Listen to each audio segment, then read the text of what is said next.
dengan salah satu daripada dua wajah ataupun dua keadaan atau dua hal. Artinya dalam dua keadaan ini atau mana-mana, kita sebagai makhluk Allah perlulah kembali kepada Allah Subhanahu Wa Taala, sama saja. Pertamanya dia kata imma bi ta'ati, sama ada dengan ketaatan. Maknanya bila kita melakukan ketaatan seperti kita melakukan ibadat kepada Allah Subhanahu Wa Taala, kita merojokkan, kita kembali pada Allah Subhanahu Wa Taala. Mana tak ada klien kita, mestilah ke arah Allah Subhanahu Wa Taala. Tempat kembali kita, tempat rojokkan kita. Bila kita mengabdikan diri pada Allah Subhanahu Wa Taala, sudah tentulah tidak ada tempat lain lagi, hanyalah kepada Allah Subhanahu Wa Taala. Tempat kita kembali, tempat kita merojok, tempat kita tawaduk, dan berbagai lagi keadaan kita kembali pada Allah. Satu. Wa imma bil ma'asi. Begitu juga bila manusia ini bila melakukan maksiat ataupun terkena maksiat, sengaja atau sengaja, tetap juga dia kembali kepada Allah Subhanahu Wa Taala, merojokkan kepada Allah Subhanahu Wa Taala. Tak ada tempat lain lagi.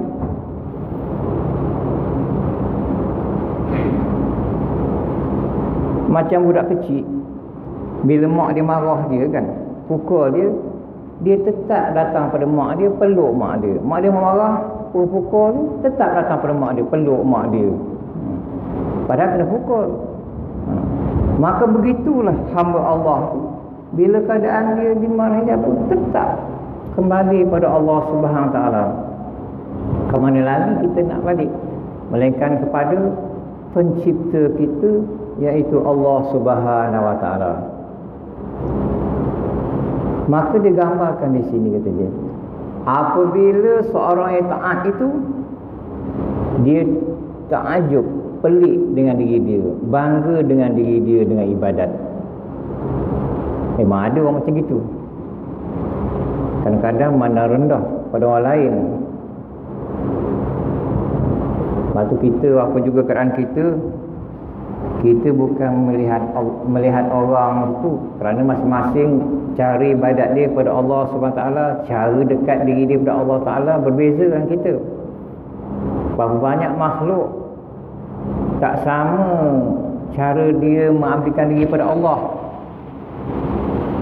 Kewajipan sama. Tuan-tuan sama dengan saya, dengan semuanya, tetap wajib semayang 5 waktu. Yang lain tu sunat. Sama saja, subuh sama 2 rakaat, zuhur sama 4 rakaat. Tetapi kita berlainan. Mungkin ada yang bila dia beribadah, dia khusyuk pada Allah, dia hati dia lapang. Ya, orang ni lain, tetap juga dia sembahyang subuh 2 rakaat. Dalam satu saf ini, kita lihat kalau sembahyang subuh, dia termasuk saya. Bila berhadapan dengan Allah Subhanahu Wa Taala, bila kita kembali kepada Allah Subhanahu Wa Taala, ketika kita sembahyang, macam-macam keadaan.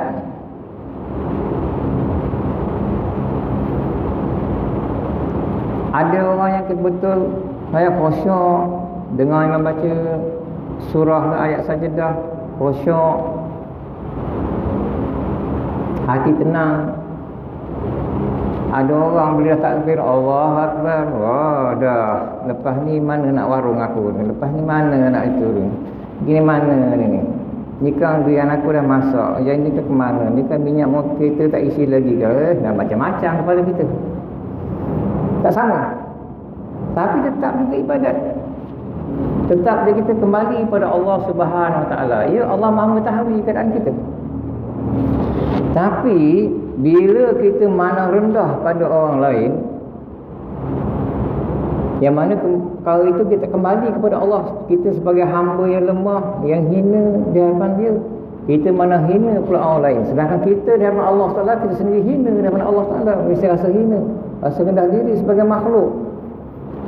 Kita pelik di kita pula dengan ibadat kita. Apatah lagi bila pandang orang lain hina pula.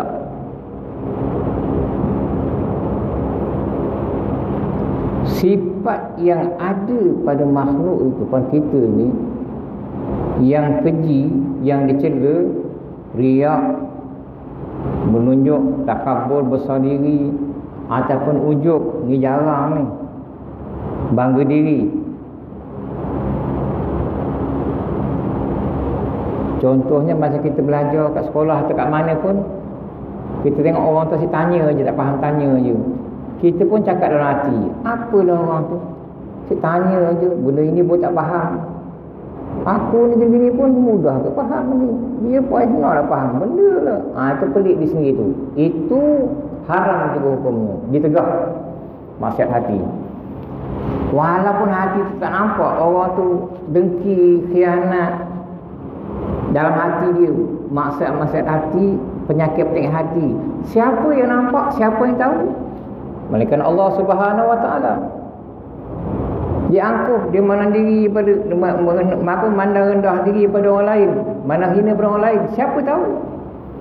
Ya, Allah saja yang tahu. Manusia tahu kerana tak nampak. Tetapi dia ambil kira. Kalau tidak, masukkan dalam Quran dia kata inna ba'dadh-dhanni ismun. Sesungguhnya sangka itu ismun, berdosa. Menunjukkan hati itu dia ambil kira. Apatah lagi sembahyang ada rukun fi'li, perlakuan, rukun qauli yang kita baca, dan juga rukun qauli dalam hati. Maknanya hati itu dikira. Ibarat kita 3 tu dikira. Hati, niat dalam hati dikira. Hasad, dengki dalam hati, niat tak baik dikira. Kalau tidak, masukkan hadis kata kalau ada niat, siapa ada niat tu ditulis 1 kebaikan. Lepas tu dapat melakukan apa yang diniatkan itu, beri 10 kebaikan. Kenapa dikira itu? Maknanya kan hati itu dikira juga. Ini pelik diri sendiri, bangga diri sendiri. Maka jika gitu, terasa bangga diri, kalau kita sadar, naklah kita kembali pada Allah Subhanahu Wa Taala dengan rasa khusyuk, menghinakan diri pada Allah, berdampinglah dengan Allah Subhanahu Wa Taala. Waqad qala Sayyidi Syekh Tajuddin Ibn Athaillah As-Sakandari rahimahullah, ataupun kata Ibn Athaillah As-Sakandari, dia kata apa? Rubba ma'siyatin awrasat zillan wa inkisaran khairun min ta'atin awrasat izzan wastikbaran. Na'udzubillah.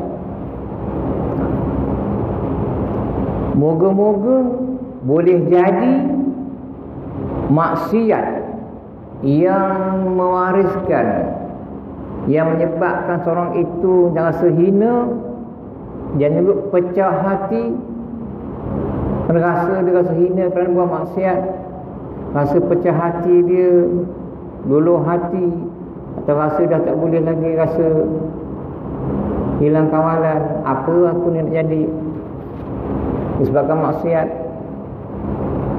rasa sedih. Itu kata dia, moga-moga khairun min ta'atin, lebih baik daripada ketaatan. Awrasat izzan wastikbaran, lebih baik daripada ketaatan yang mewarisi, yang mendatangkan sifat pada diri dia, rasa mulia, rasa agung, ataupun rasa takabur, meninggi diri. Artinya, bila kita terangkan dengan jelasnya,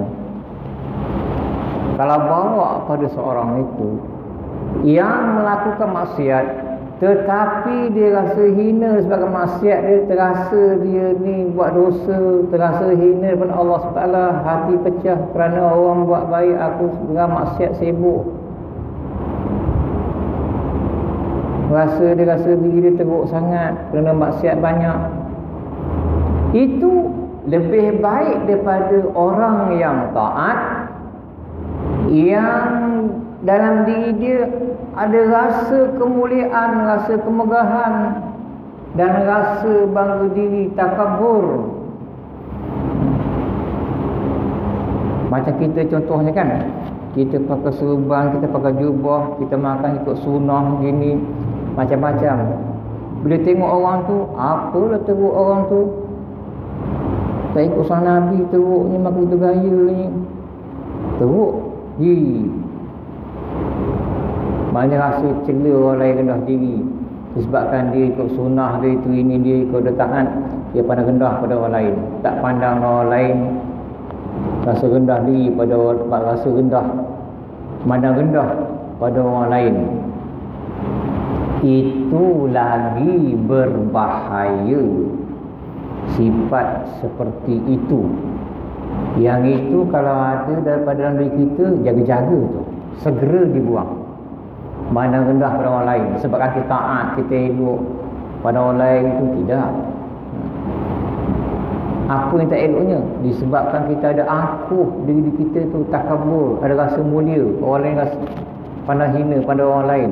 Tidak. Apa-apa keadaan kita, kembali pada Allah Subhanahu Wa Taala. Bukan kita banding beza dengan orang lain. Tidak. Itu bukan sifat makhluk, rendah diri. Kita mesti rendah diri depan Allah SWT sebagai makhluk. Orang tu mungkinlah tak dapat, dia tak dapatlah buat semuanya ketaatan dalam keadaan yang dia mungkin tak macam kita. Kita mungkin masuk waktu je kita boleh dapat pergi masjid, dapat kita segera pergi melakukan fardu, sembahyang fardu, kewajipan. Dia mungkin terlambat, mungkin dia kerja, itulah masa dia yang ada, tapi tetap juga dia kembali pada Allah, tetap juga dia ibadat, menunaikan sembahyang fardu. Cuma itulah setengah jam, 1 jam nak ada masa dapat dia buat dia, kerana penat balik. Maka itulah cara dia mendekatkan diri pada Allah. Kita tak tahu.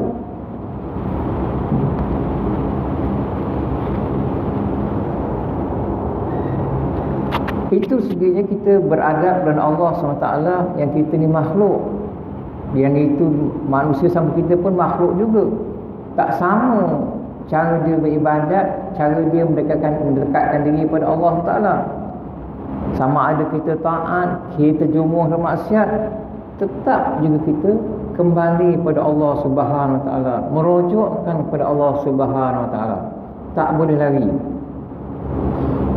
Wa'lam annahu la yalzamu min ilmi al-'abdi bil amri imtisaluh wala min ilmihi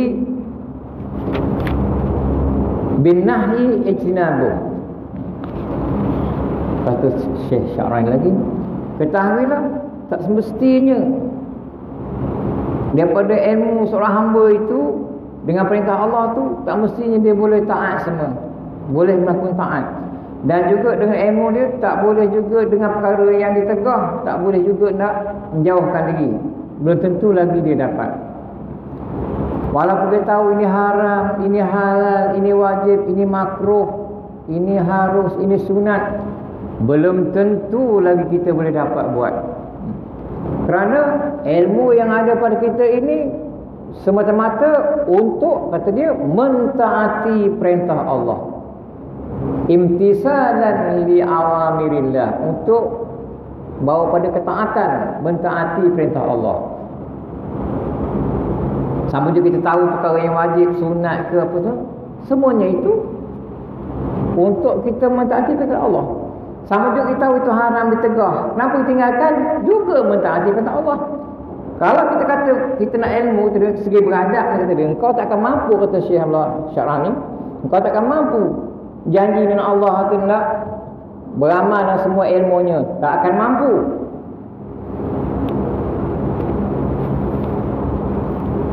Kita tahu sembahyang duha tu bagus, siapa sembahyang duha tu dia tak akan merisi apa-apa, nak kaya sembahyang duha. Tapi mampukah kita buat? Tahu tahajud tu memang perjalanan orang yang soleh, yang baik-baik, mampu kita bangun? Mampu kita bangun hari? Tak semestinya.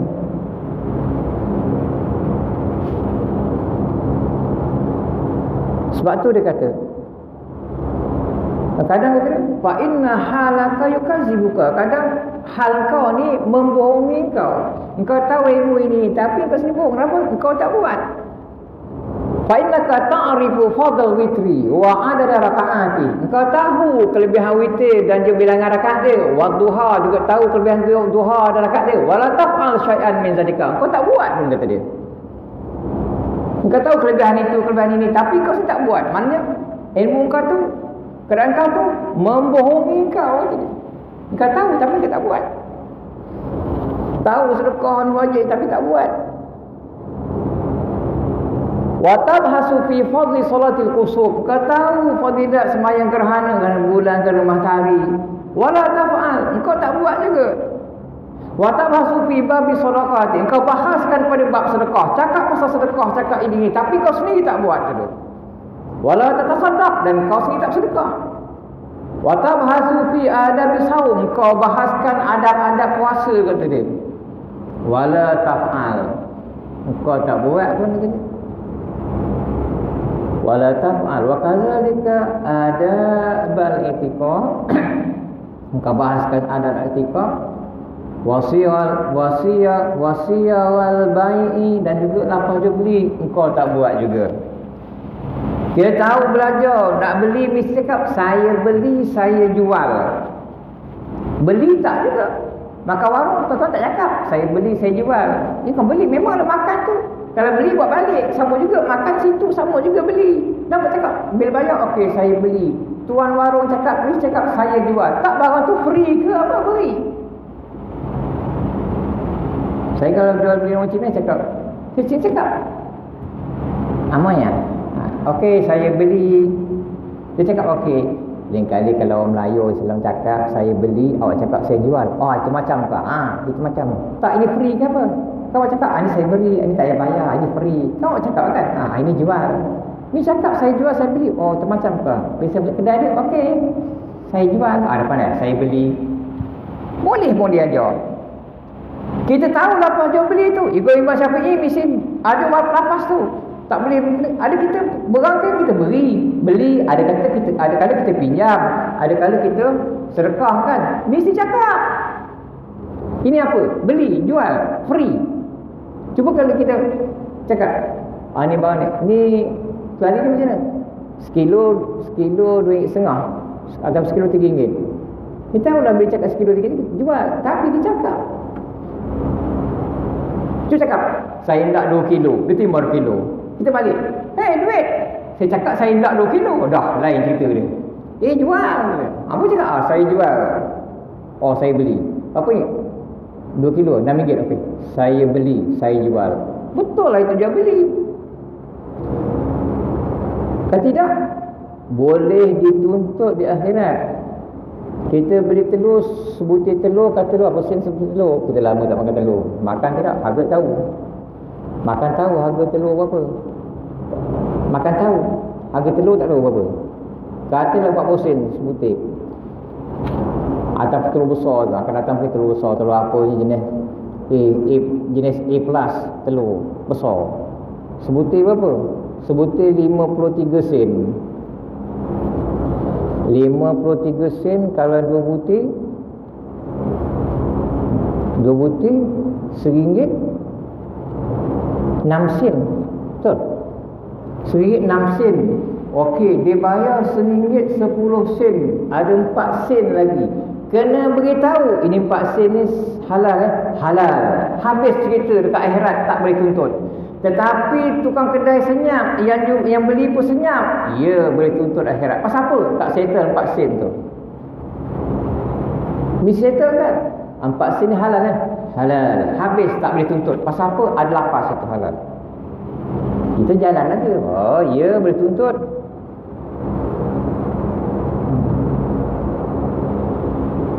Lepas tu di dunia ini kita mazhab Syafi'i, bab muamalat ini Syafi'i ketat supaya apa? Supaya jangan di akhirat ada lagi kes-kes timbul.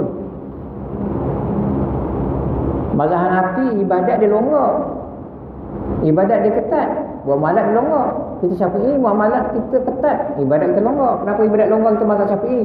Kerana dengan Allah SWT, Allah tahu kita ni lemah, kita ni macam-macam, naik songel, baca kadak. Okeylah, bagi kelonggaran. Sebab tu ada Banyak pendapat pada segi fiqh, ada yang kata halal, ada kata makruh, ada kata gini-gini. Jadi banyak pendapat. Kita mengambil Syafi'i dengan dalil Syafi'i.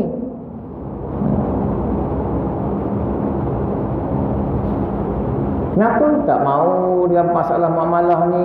Di akhirat ada lagi, tak habis cerita. Allah Maha melihat. Makan warung, makan kuih karipak 5. Dia tanya, makan kuih apa? Makan kuih 2. Makan 2 je. Makan 5. 3 lagi sana. Orang macam gitu kan. Kita beli barang, dia terlebih pulang duit. Dia ingat kita bayar RM10.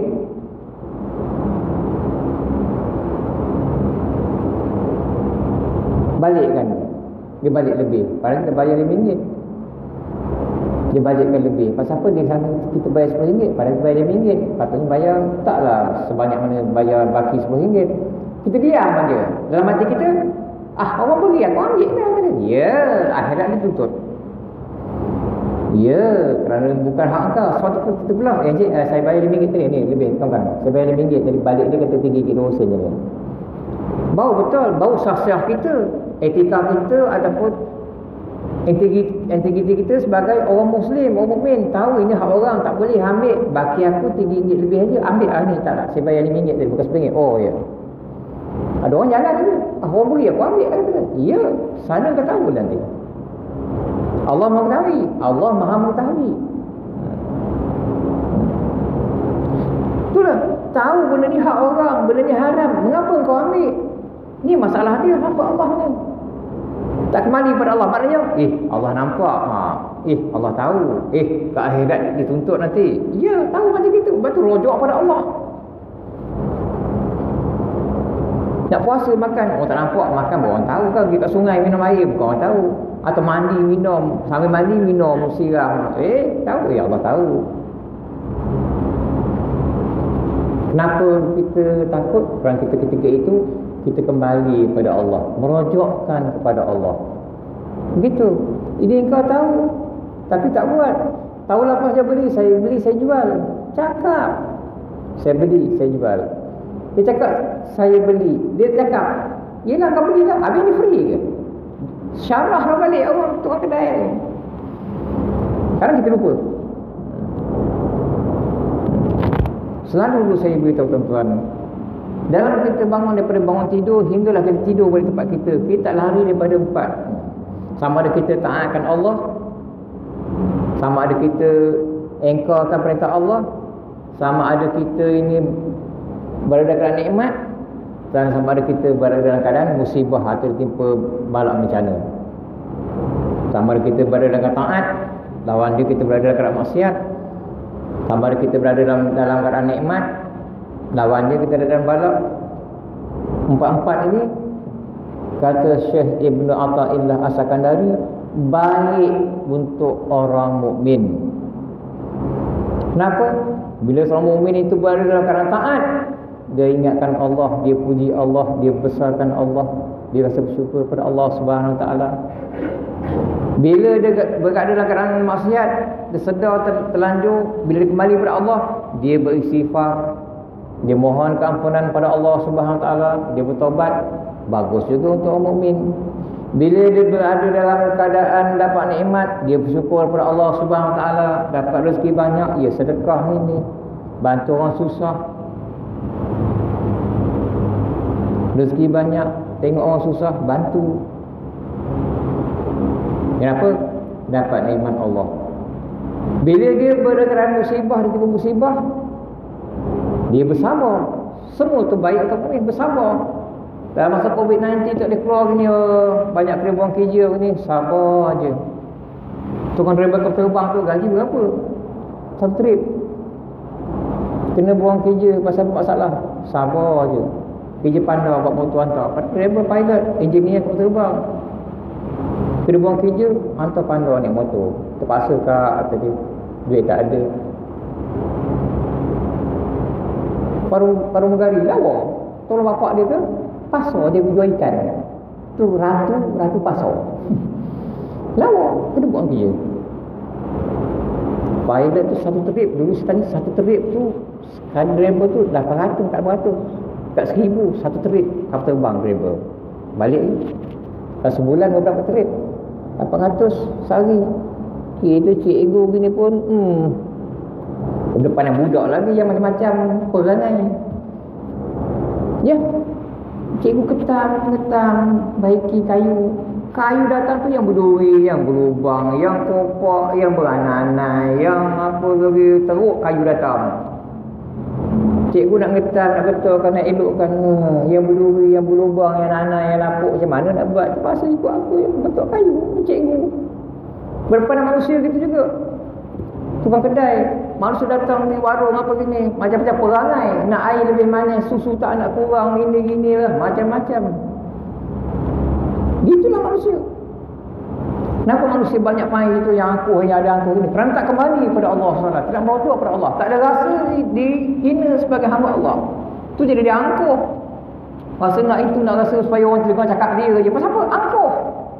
Dia rasa dia besar, tak ada rasa rendah diri. Itu kena kembali kepada Allah, kena dibetulkan. Begitulah tuan-tuan. Itu kata Syekh Ibn Ata'illah As-Sakandari. Engkau tahu benda ini tapi engkau tak buat. Engkau tahu ini tapi engkau tak buat. Engkau tahu sifat ni sifat keji, tak boleh angkuh ni, tapi engkau buat. Engkau tanam dalam hati engkau sifat macam gitu. Pandang orang lain rendah. Tidak. Bila kita kembali kepada Allah SWT, sama-sama kita taat ataupun kita kena maksiat tu, kita betul-betul sebagai hamba Allah Subhanahu Wa Taala. Allah tahu kita ni lemah, serba-serbi kekurangan. Sebab tu beradab kita dengan Allah Subhanahu Wa Taala sebagai hamba Allah, kita patuh dengan perintah Allah, tak ada kita angkuh, takabur. Itu semua sifat Allah. Kita manusia tak boleh takabur. Kalau takabur tu itu sifat Allah, bukan sifat kita. Kita manusia sebagai hamba patuh pada perintah Allah Subhanahu Wa Taala. Maknanya bila kita ibadat, kita ni apa-apa yang Allah takdirkan kita terima aja. Kita sakit, tetap je kita dekat dengan Allah. Kita semayang, kita boleh kita zikir walaupun kita sakit, tetap kita kembali pada Allah SWT. Kalau berdosa pun kembali pada Allah Subhanahu Wa Taala supaya kita tahu yang kita ni hamba-Nya. Dan semuanya itu ketetapan Allah, yang mana walaupun tetap begitu, tetapkan kita gini, kita kembali kepada Allah, kita beristighfar kepada Allah. Itu semua itu sebagai ibadat. Bila terjadi kita itu sebagai ibadat, kita kembali kepada Allah, kita anggap apa semua itu penat Allah. Bagaimana kita anggap ibadat, apa-apa yang berlaku ketika itu kita reda. Macam semayang, kita anggap ibadat. Kita sakit pinggang, sakit kaki kan, gaut, kita semayang sakit rokok, kita akan reda. Jadi bila kita niat itu ibadat, bila kita lakukan satu perkara itu kita anggap ibadat, kita akan reda. Dalam keadaan kita sakit ke, kita lapar ke, kita reda. Kita puasa, kita lapar, tapi sebagai ibadat kita reda. Kita semayang, kita tahu itu kewajipan. Walaupun sakit sendi, sakit apa ni, lutut gaut kan, kita reda. Sebab tu bila kita kerja, kalau kita anggap ibadat, kita kena marah, nambuh, teguh, kita terima, kita reda. Pasal apa? Kita anggap itu ibadat. Wallahu Subhanahu Wa Taala a'lam. Wa sallallahu wa ala alihi wa sahbihi wasallam. Bismillahirrahmanirrahim. Allahumma fa'na bima 'allamtana wa 'allimna bima yanfa'una wa zidna fahma. Allahumma ja'alna minal ladzina yastami'una al-qawla fayattabi'una ahsana. Allah faqihna faqih ahlana wa dhurriyyatina fi dinina. Rabbana atina fid dunya hasanah wa fil akhirati hasanah wa qina adzabannar. Wa sallallahu alaihi Muhammad wa ala alihi wa sahbihi wasallam. Walhamdulillahi subhanakallahumma wa bihamdika. Bismillahirrahmanirrahim.